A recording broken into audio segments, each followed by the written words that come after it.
Chapter 25, What? Unwisely, the security guard was standing right in the path of the speeding trolley. Even though her hand was in a stop position, Mr. Meek just couldn't bring it to a halt. "Sorry," he cried out. But it was too little, too late. Boink! The trolley, with Myrtle still sitting in it, bashed into the security guard, sending her flying.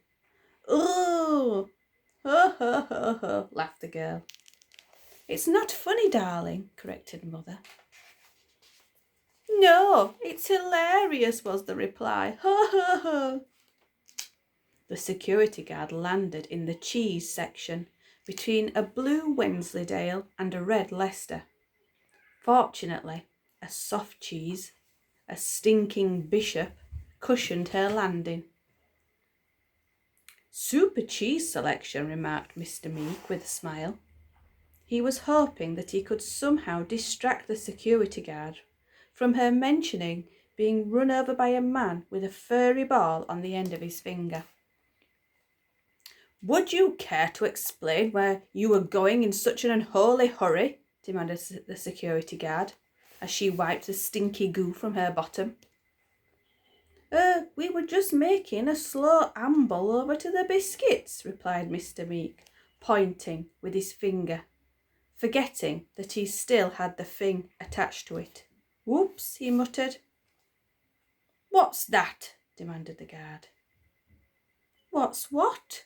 was the innocent reply. "That thing." "It's a Fing," interjected Myrtle.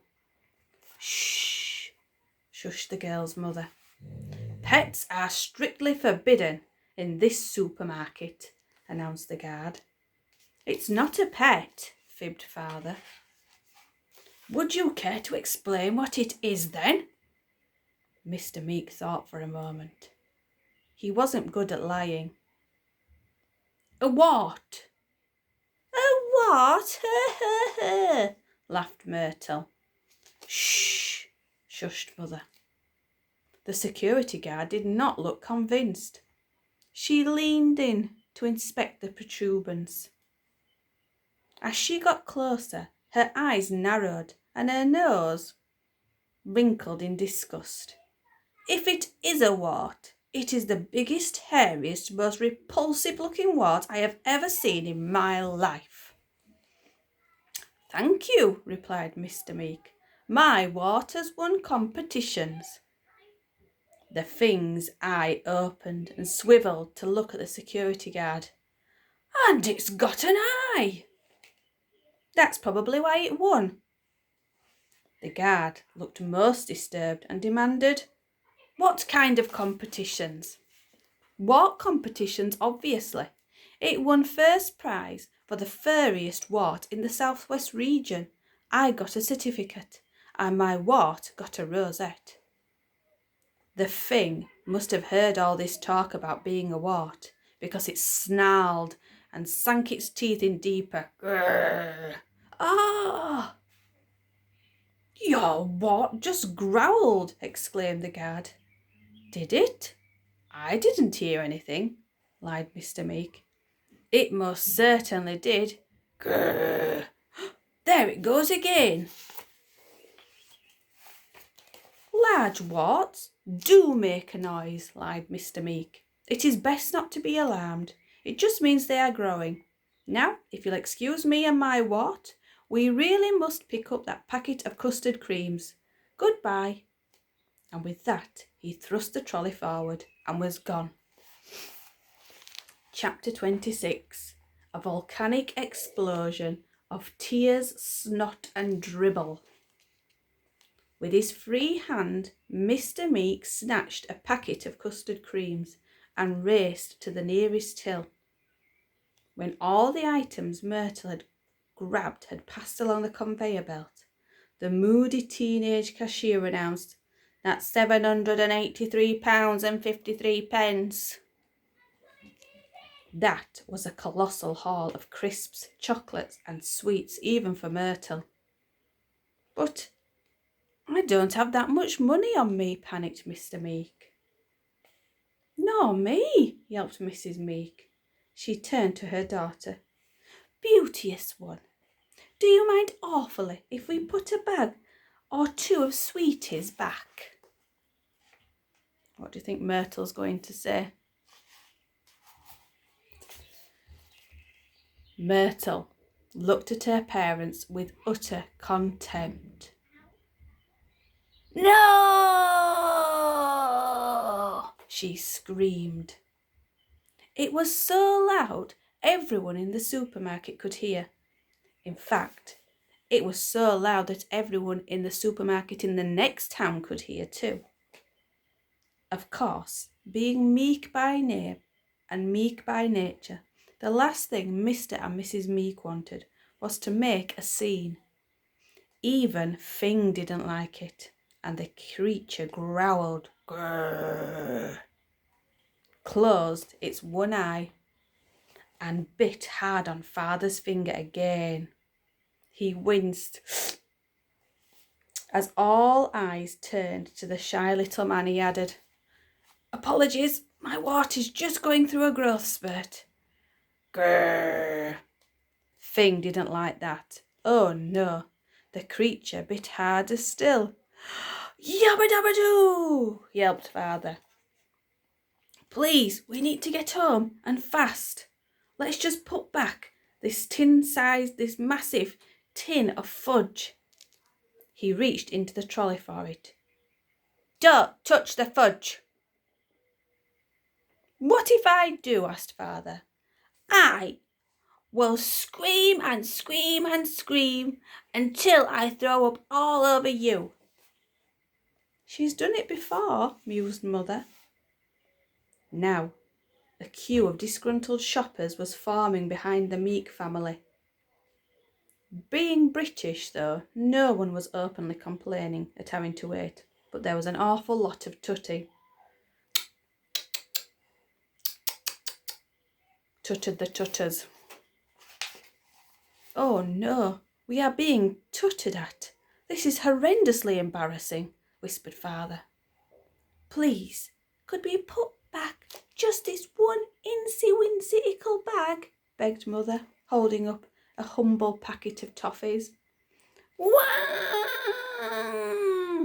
Wailed Myrtle. There, look, you can see the queue of people now forming. All getting a bit cross.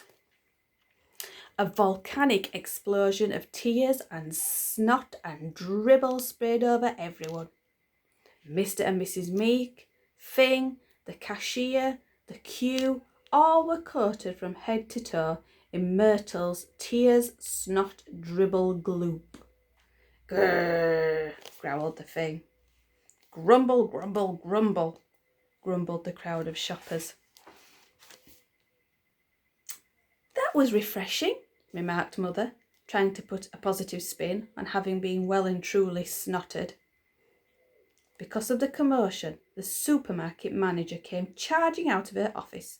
Out! Out! Out! Get out of my supermarket at once! She shouted. However, the tears, snot, dribble gloop had coated the floor, making it as slippery as an ice rink. This meant her authority was immediately undermined by her slipping over and completing the last part of the journey on her bottom. Whoosh!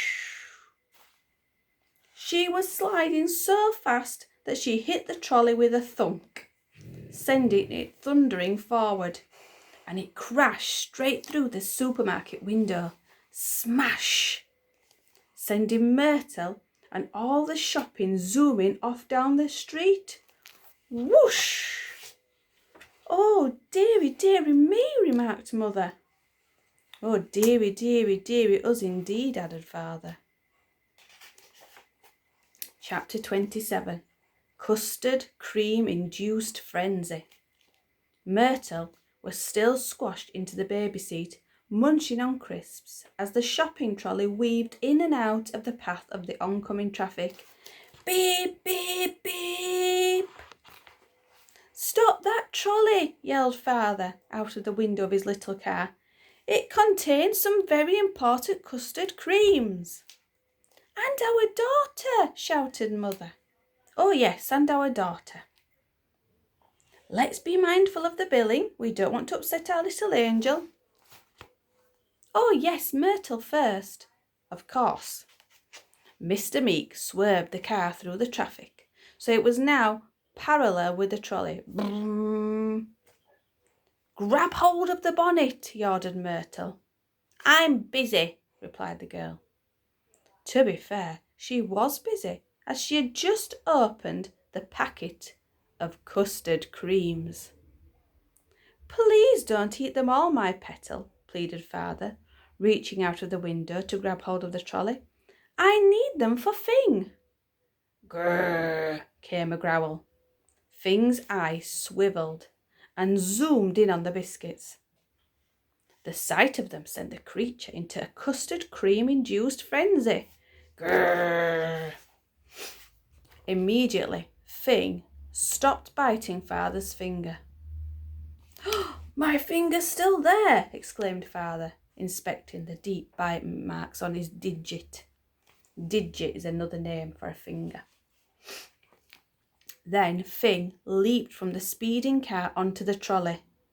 It rolled over the packets of food before leaping at the girl, snatching a biscuit right out of her hand. Chomp! Get off me, you filthy little beast, shouted Myrtle, bashing the creature away with one hand as she helped herself to another custard cream from the packet with the other hand. In all the commotion, she failed to see what was ahead. A double-decker bus in the middle of the road. Mr. Meek stamped on the brakes of his little car. It came to a juddering halt. Mr. and Mrs. Meek's faces were squashed up against the windscreen. Myrtle, look out! Screamed Mother. It was too late. The supermarket trolley walloped into the bus. In the blink of an eye, the trolley and all its contents went sailing over the bus and flying through the air.